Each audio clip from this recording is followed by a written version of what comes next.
I've been getting great feedback for the recent kettlebell tutorials that I'm presenting, so I'm going to continue doing this and address different requests and different questions. Today I'm going to break down the windmill. And as I did, if you have seen my video on Turkish Get Up, if you haven't, I recommend you check that out. I'm going to approach this in a similar way, which is looking at the martial art application. So we want to look at the application and relate it again to the fundamental essence of human movement, which is the fight and flight reflex. And so the way we want to look at the windmill is a hip hinging type of movement. Okay, so demonstrating that here.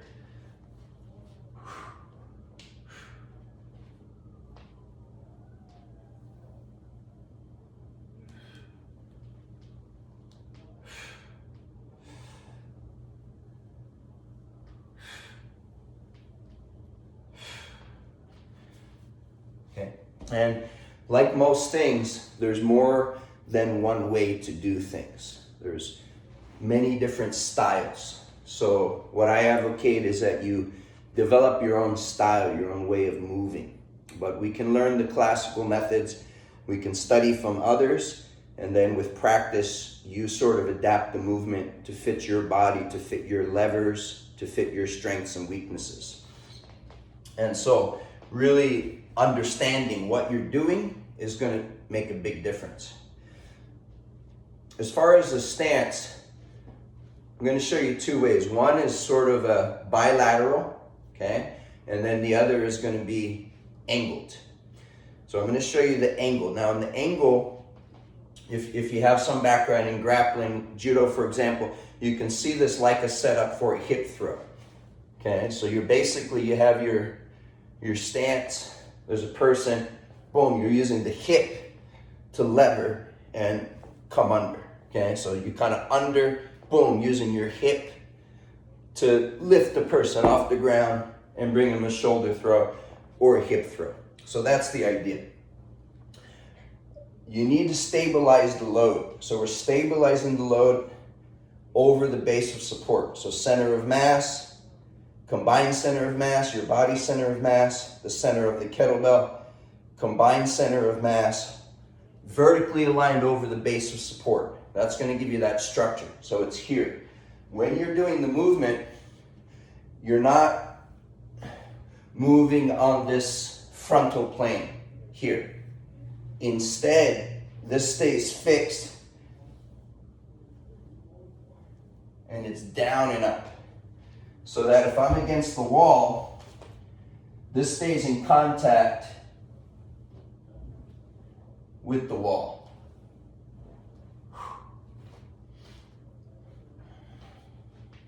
Okay, so you got to get your stance set, not too wide. If it's very wide, okay, you're going to be stable, but you're not going to be able to move easily, and so it's either going to be a restriction in flexibility where you get stuck, or trying to reach and being extended outside of your base, losing balance. So we don't want that. We want stable but mobile. So I'm using a shoulder distance. Okay, shoulder distance. You see both my feet are pointing in the same direction. I don't want to be going in different directions here. So the knee is with the foot. Okay, same hand, hip under. Now, many things going on. It's a lateral hip flexion.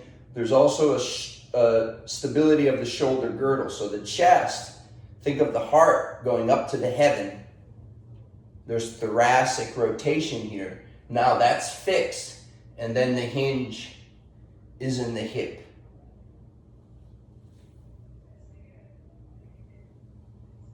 And back up.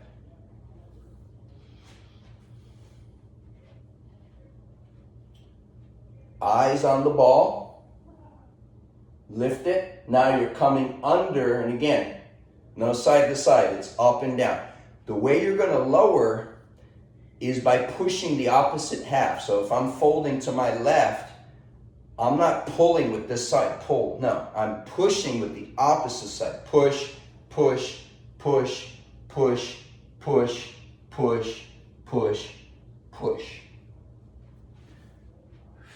So putting that all together, overhead, I angle, hip under, eyes on the ball, chest lifted up. Now I like to track this bottom hand, the back of the hand along the inside of the knee as I come down. To start, you can touch your foot, breathing. Now I can try to touch the floor, inhale down, exhale up, and then ultimately you work the range of motion. So now, and you can go as deep as you're able. This leg is going to be extended. Here I have a little bit of a gentle bend. If I want to go lower, I bring that down, stabilizing here.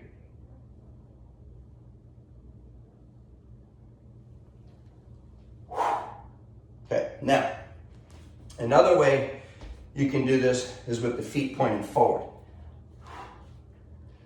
In which case there's not rotation so much in the feet and the hips. Hips are forward. Rotation is going to be more in the upper back. So I rotate like a corkscrew, look up, and the hand comes down the midline. Inhale, and then there's a corkscrew as I come up, exhale.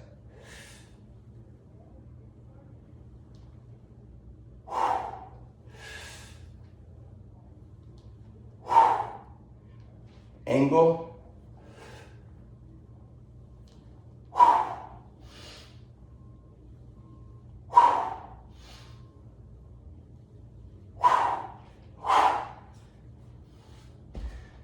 And that's a breakdown for the windmill. Leave your questions in the comments section, and I'll see you for the next tutorial.